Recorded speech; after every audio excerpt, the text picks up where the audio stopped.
हो गई है पीर पर्वत सी पिघलनी चाहिए, इस हिमालय से कोई गंगा निकलनी चाहिए। हो गई है पीर पर्वत सी पिघलनी चाहिए, इस हिमालय से कोई गंगा निकलनी चाहिए। नमस्कार साथियों, एक बार फिर आप सभी का बहुत बहुत स्वागत है आपके अपने YouTube channel edu classes online free classes में, जहां पर हम असिस्टेंट प्रोफेसर यूजीसी नेट जैसे तमाम हिंदी परीक्षाओं के लिए मॉक टेस्ट लेकर उपलब्ध हुए हैं। हिंदी उपन्यास के अति महत्वपूर्ण प्रश्न जो हैं उनको व्याख्यात्मक रूप से सॉल्व करने जा रहे हैं इस क्लास के माध्यम से।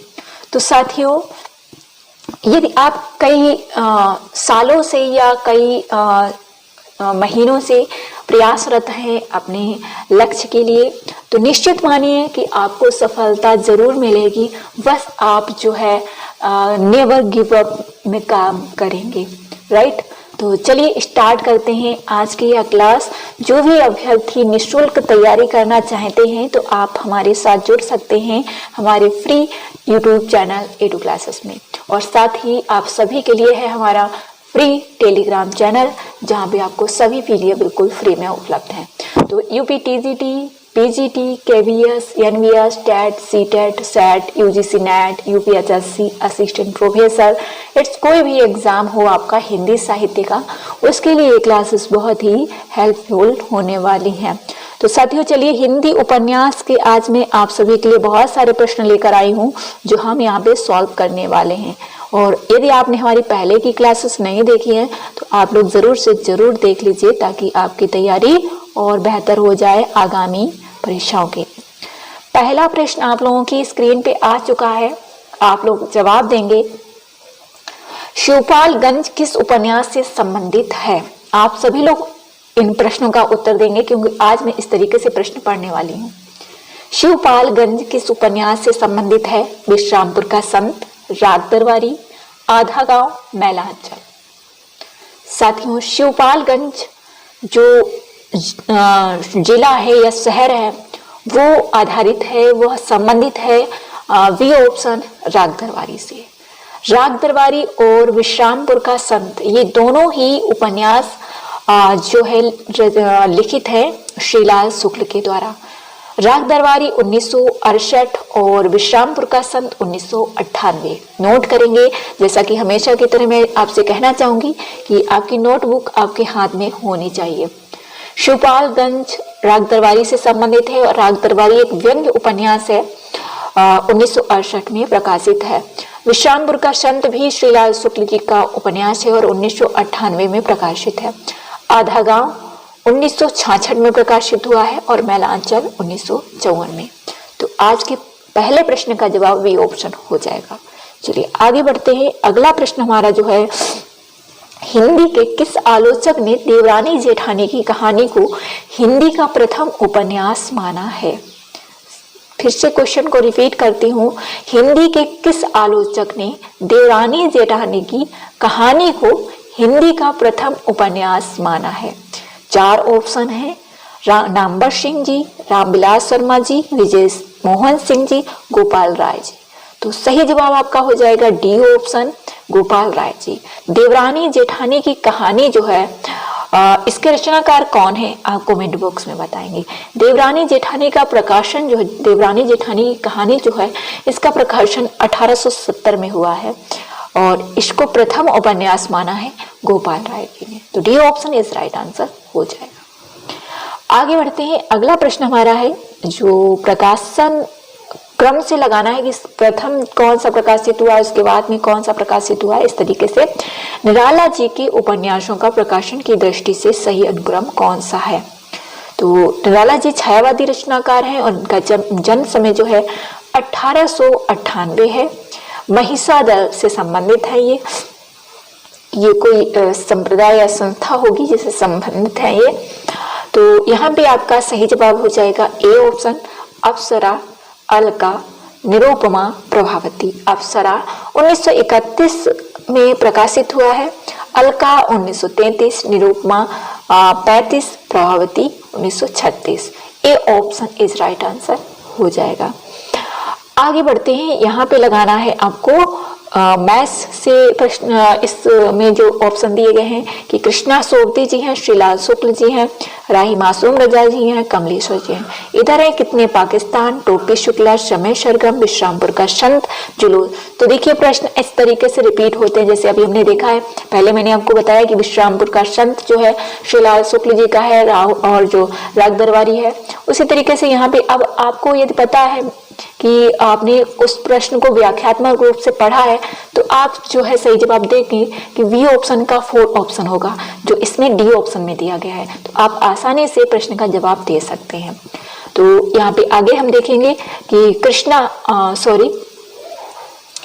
मैंने आंसर जो है शायद गलत बता दिया है, बी ऑप्शन का होगा 4। हाँ, ए ऑप्शन यहाँ पे जवाब सही होगा आपका, ए ऑप्शन। ठीक है, मैं यहाँ डी ऑप्शन लगा रही हूँ। कृष्णा सोवती जो है इनका जो है समय सरगम होगा, तो ए का 3rd आएगा, बी का 4 आएगा, सी का 2 आएगा, डी का 1 आएगा। कमलेश्वर जी ने जो है कितने पाकिस्तान लिखा है, तो यहाँ पे आपका A option is right answer हो जाएगा। आप लोग गलती को सुधार कर लीजिएगा।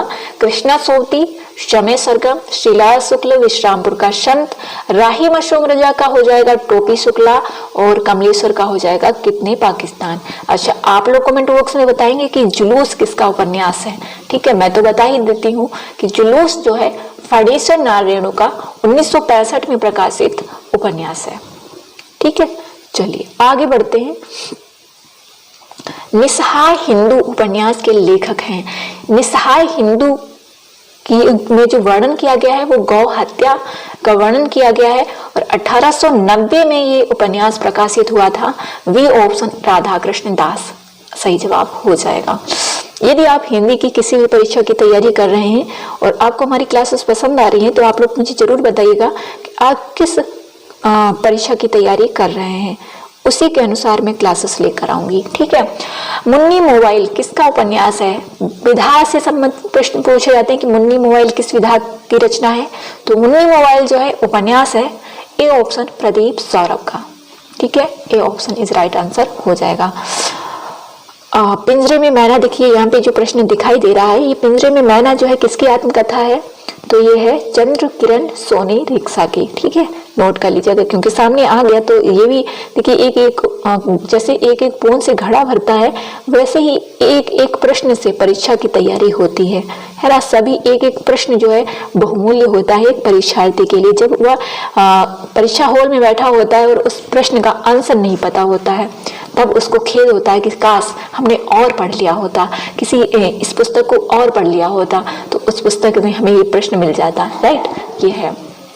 चलिए अगला प्रश्न हमारा जो है, रचना काल की दृष्टि से निम्नलिखित उपन्यासों का सही अनुक्रम बताइए। तो यहाँ पे देखिए फर्स्ट ऑप्शन है चित्रलेखा, विराटा की पद्मिनी, बूंद और समुद्र, सुहाग की नुपुर। पहले तो आप नोट करेंगे कि चित्रलेखा है भगवती चरण वर्मा जी का उपन्यास, विराटा की पद्मिनी है वृंदावन लाल वर्मा जी का, बूंद और समुद्र और सुहाग की नुपुर यदि आपने कल की क्लास देखी है तो आप लोग बता सकते हैं कि ये अमृतलाल नागर जी के उपन्यास हैं। नोट करेंगे कि चित्रलेखा 1934 में प्रकाशित हुआ है, विराटा की पद्मिनी 1929 में प्रकाशित हुआ है, बूंद और समुद्र 1956 में प्रकाशित हुआ है, सुहाग की नुपुर 1960 में प्रकाशित हुआ है। और मैंने इनके बारे में बताया भी था आपको डिटेल से भी, सुहाग की नुपुर और बूंद और समुद्र। तो यहाँ पे आपका B option is right answer हो जाएगा कि विराटा की पद्मिनी 1929, चित्रलेखा 1934, बूंद और समुद्र 1956, सुहाग की नुपुर 1960। चलिए आगे बढ़ते हैं। अगला प्रश्न है हमारा बहुत ही शानदार और किसी भी परीक्षा में पूछा जा सकता है, चाहे वो टीजीटी हो, चाहे आपका यूजीसी नेट हो या फिर आपका असिस्टेंट प्रोफेसर एग्जाम हो। रचना काल की दृष्टि से प्रेमचंद जी के उपन्यासों का सही अनुक्रम है, तो गबन, गोदान, सेवा सदन, रंगभूमि। अब आप लोग नोट करेंगे कि गबन तो 1931 में प्रकाशित हुआ है, वहीं गोदान 1936 में, लेकिन सेवा सदन 1918 में प्रकाशित हुआ है और रंगभूमि 1925 में। तो पहले आएगा सेवा सदन, उसके बाद आएगा रंगभूमि, फिर गबन, फिर गोदान, और D option is right answer हो जाएगा कि सेवा सदन 1918, रंगभूमि 1925, गबन 1931, गोदान 1936। और ये है प्रेमचंद जी के उपन्यास। D option is right answer हो जाएगा। चलिए आगे बढ़ते हैं अगले प्रश्न की तरफ। अगला प्रश्न हमारा मैच करने के लिए है, तो आप लोग मैच करेंगे और बताएंगे कि सही जवाब क्या होगा। निम्नलिखित आंचलिक उपन्यास है। देखिए पहले तो आप नोट करेंगे कि ये सभी जो है आंचलिक उपन्यास है। परीक्षा में प्रश्न बन सकता है कि इनमें से आंचलिक उपन्यास नहीं है। ठीक है, तो निम्नलिखित आंचलिक उपन्यासों को उनके लेखकों के साथ सुमेलित कीजिए। प्रश्न ऐसे भी बन सकता है कि इनमें से कौन सा उपन्यासकार आंचलिक उपन्यासकार नहीं है। तो नोट करेंगे रांगी राघव जी, नागार्जुन, रामदर्श मिश्र, फणीसुर रेणु, हिमांशु श्रीवास्तव, ये सभी जो है आंचलिक उपन्यासकार हैं। इधर है रतिनाथ की चाची, पढ़ती परिकथा, कब तक पुकारूं, पानी के प्राचीर, ये सभी हैं आंचलिक उपन्यास। और देहाती दुनिया और मैलांचल और बलसनामा ये भी है आंचलिक उपन्यास। तो रतिनाथ की चाची जो है बी ऑप्शन हो जाएगा, नागार्जुन सेकेंड ऑप्शन। तो ए का सेकेंड हो गया और दो ऑप्शन में दिया गया। पढ़ती परिकथा जो है फणीसुर रेणु का है, तो वो भी चल रहा है। कब तक पुकारूं रांगे राघव जी का है और पानी के प्राचीर रामदर्श मिश्र जी का है। तो D option is right answer आपका सही जवाब हो जाएगा। आप लोग नोट कर लीजिएगा। इनका प्रकाशन वर्ष क्या है, आप लोग अपनी जो गोविंद पांडे और सरस्वती पांडे जी की जो पुस्तक है उससे आप इन चीजों को रटेंगे, पढ़ेंगे। जैसे भी आप याद करेंगे सभी उपन्यासों को पढ़ना है। यदि आप किसी भी परीक्षा की तैयारी कर रहे हैं, चाहे वो यूजीसी नेट परीक्षा हो या फिर कोई भी। अगला प्रश्न हमारा है प्रेमचंद जी किस प्रवृत्ति के उपन्यासकार हैं। देखिए ऐसा प्रश्न तो नहीं बनेगा, लेकिन हाँ ऐसे बन सकता है कि प्रेमचंद किस प्रवृत्ति के उपन्यासकार हैं। उसमें ये प्रवृत्तियां दी हो, आदर्शोन्मुख हो, यथार्थवादी भी हो, दोनों है। तो यहाँ पे आदर्शोन्मुख यथार्थवादी है, C option is right answer. ठीक है, चलिए आगे बढ़ते हैं। देखिए बहुत ही शानदार प्रश्न है और कल मैंने एक क्लास में करवाया था ये प्रश्न कि अमृतलाल नागर के जीवनी परक उपन्यास खंजर नयन में किसके जीवन का चित्रण किया गया है। यदि कल की क्लास आपने देखी है तो आप इसका सही जवाब दे सकते हैं कमेंट बॉक्स में। ठीक है, तो जरूर दीजिएगा यदि आपको पता है कि अमृतलाल नागर जो है इनका समय क्या है, 1916 से 1990। पहले तो इनका समय नोट करेंगे क्योंकि परीक्षा में समय भी पूछा जाता है। अमृतलाल नागर का जो समय है 1916 से 1990 के बीच में रहा है। और अमृतलाल नागर के जीवनी परक उपन्यास खंजर नयन 1981 में प्रकाशित हुआ है। इसमें ए ऑप्शन सूरदास जी का वर्णन किया गया है और तुलसीदास जी का वर्णन मानस का हंस में किया गया है। आप लोग नोट कर लेंगे। आगे बढ़ते हैं। अगला प्रश्न देखें, बहुत ही शानदार प्रश्न है आपका। प्रकाशन वर्ष की दृष्टि से सही अनुक्रम लगाना है।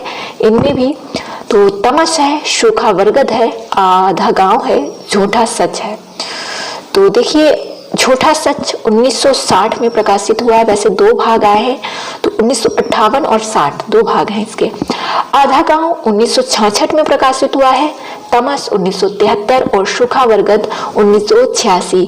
तो D option is right answer हो जाएगा। बाकी डिटेल से तो आपको अपनी पुस्तक से ही पढ़ना है। और मैं आप लोगों से यही कहना चाहूंगी कि यदि आप किसी परीक्षा की तैयारी कर रहे हैं तो आप अपनी पुस्तकों पर ज्यादा फोकस करें, तभी आप एक अच्छे शिक्षक बन पाएंगे।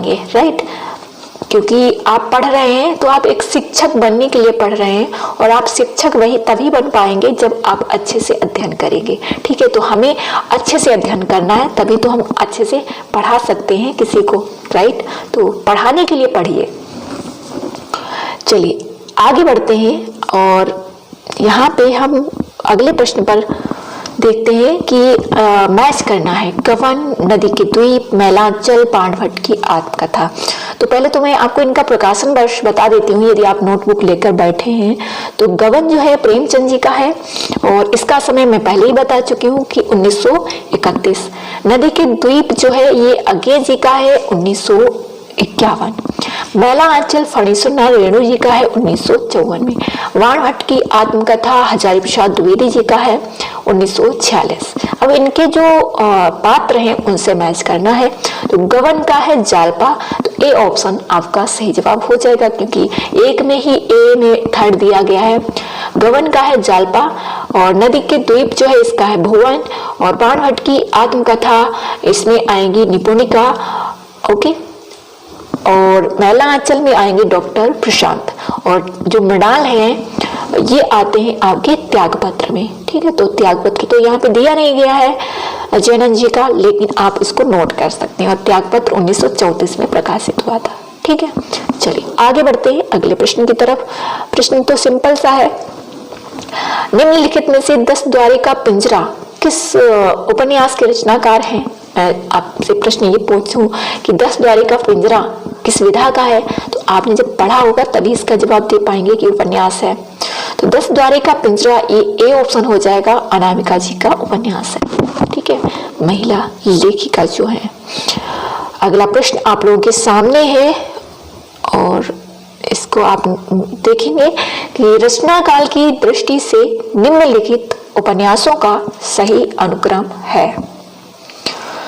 नोट करेंगे कि परीक्षा गुरु 1882 में प्रकाशित हुआ है। निस्सहाय हिंदू अभी हम पढ़ के आए हैं, 1890 में प्रकाशित हुआ है। ठेठ हिंदी का ठाठ ये जो है कब प्रकाशित हुआ है? 1899 में। और देहाती दुनिया 1926 में शिवपूजन सहाय जी का है।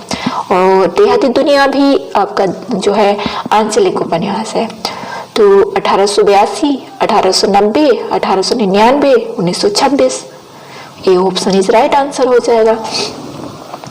चलिए आगे बढ़ते हैं। अगला प्रश्न हमारा, रचना काल के आधार पर निम्नलिखित उपन्यासों का सही अनुक्रम है। राग दरबारी, धरती धन अपना, महाभोज, झीनी झीनी वीनी चदरिया। राग दरबारी 1968 में प्रकाशित हुआ है, अभी पढ़ के आए हैं हम। देखिए कितनी बार प्रश्न रिपीट हुआ है राग दरबारी। और आप लोग ये भी सोचिए कि कैसे प्रश्न डायरेक्ट नहीं, अब भगवान आपके सामने ऐसे नहीं आते हैं ना, लेकिन मंदिरों में मिलेंगे, किसी जीव के रूप में मिलेंगे, ना जाने किस रूप में आके नारायण मिल जाते हैं, है ना। उसी तरीके ये जो प्रश्न है आपको ऐसे ही मिलते हैं कि देखिए वहां हमने राग दरबारी मैच करने के लिए पढ़ा था, फिर उसके पहले मैच करने के लिए पढ़ा था, उसके पहले हमने क्या था शिवपालगंज पढ़ा था कि शिवपालगंज किससे संबंधित है, और यहाँ हम पढ़ रहे हैं राग दरबारी को। तो पहले ही जब राग दरबारी मिले उतने ही टाइम इसको पकड़ कर इसके बारे में पूरी जानकारी ले लेनी है, यदि आप किसी परीक्षा में बैठना चाहते हैं। जैसे यदि कोई आप किसी शहर में घूमने जाना चाहते हैं और वहां का कोई व्यक्ति आपके पास आ जाए, तो आप उस व्यक्ति से ही सारी जानकारी ले लीजिए, क्योंकि वो तो वहां का रहने वाला है, वो आपको सारी जानकारी दे देगा। ठीक है, तो ये ऐसे ही है प्रश्न।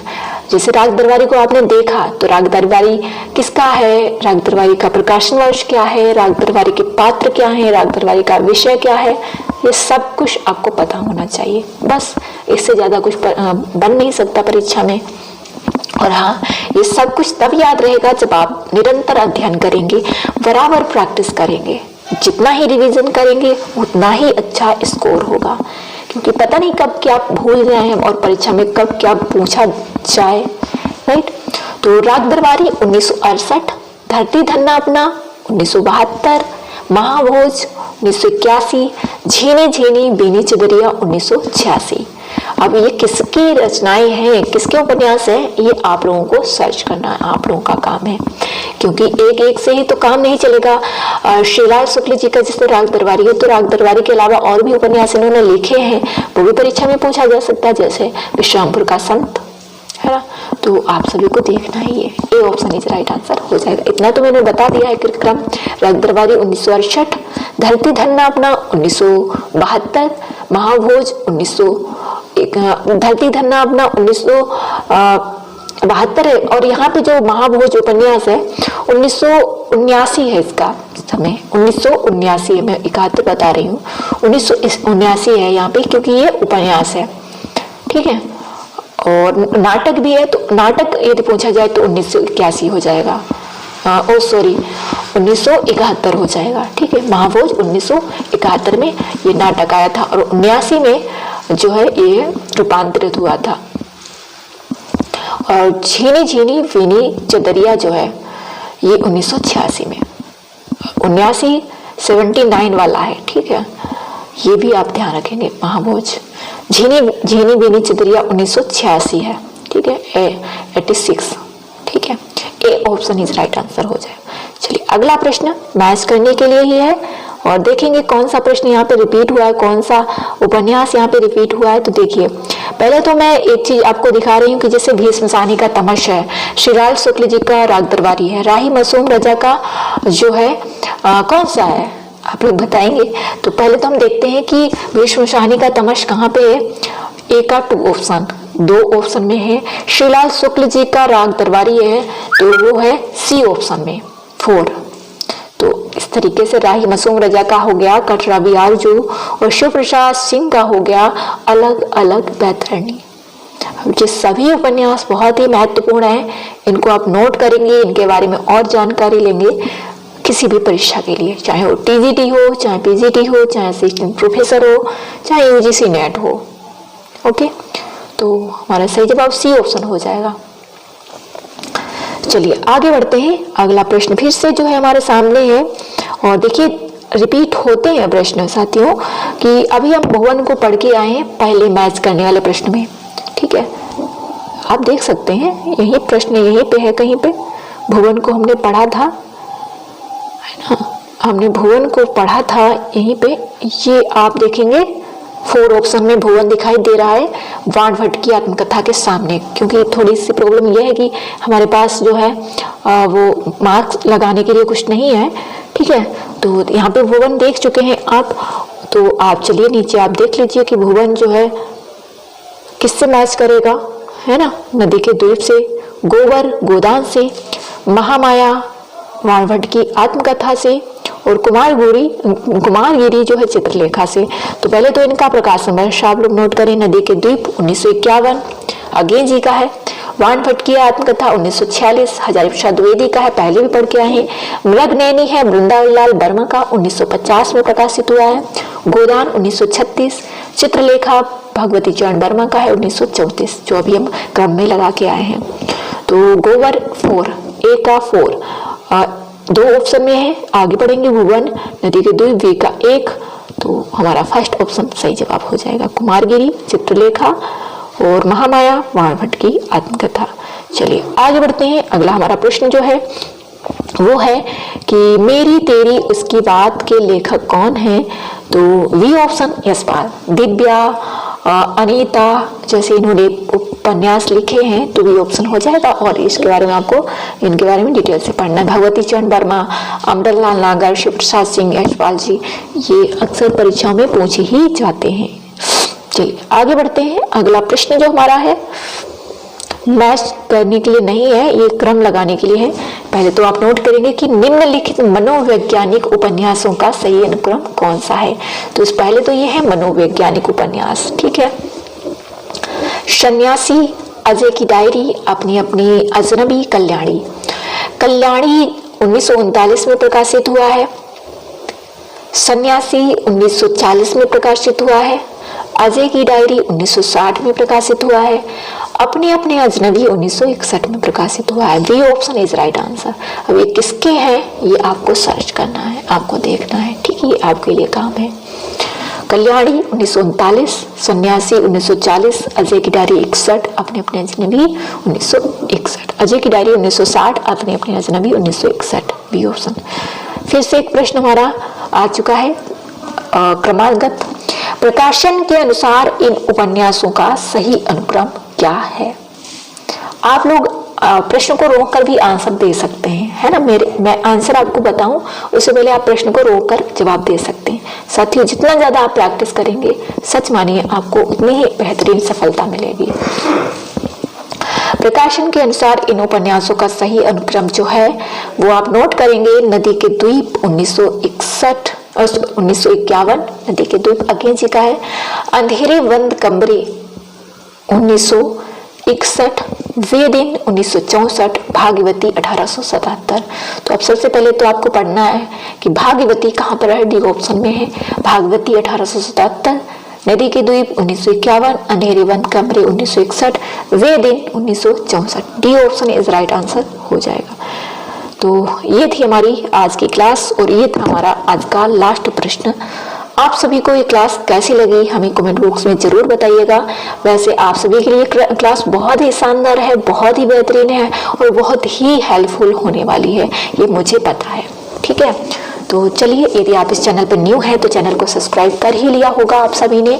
इसके लिए आप सभी का बहुत बहुत धन्यवाद और इसी तरीके से स्नेह देते रहिए। कमेंट बॉक्स में हमें ज़रूर बताइए कि आपको ये क्लासेस कैसी लगती हैं और आप किस परीक्षा की तैयारी कर रहे हैं, क्योंकि आप बताएंगे तभी हमें पता चलेगा और वैसे ही हम प्रश्न लेकर आएंगे। क्योंकि मुझे ये पता है कि हमारे साथ अधिकतर लोग जो है असिस्टेंट प्रोफेसर, यूजीसी नेट और टीजीटी पीजीटी की परीक्षाओं की तैयारी करने वाले जुड़े हुए हैं। ओके, कम्युनिटी बॉक्स में प्रश्न आते रहते हैं, उनको भी सॉल्व करिए और टेलीग्राम चैनल को जरूर से जरूर ज्वाइन कर लीजिए। लिंक आपको डिस्क्रिप्शन बॉक्स में मिल जाएगा। Okay, all the best, take care.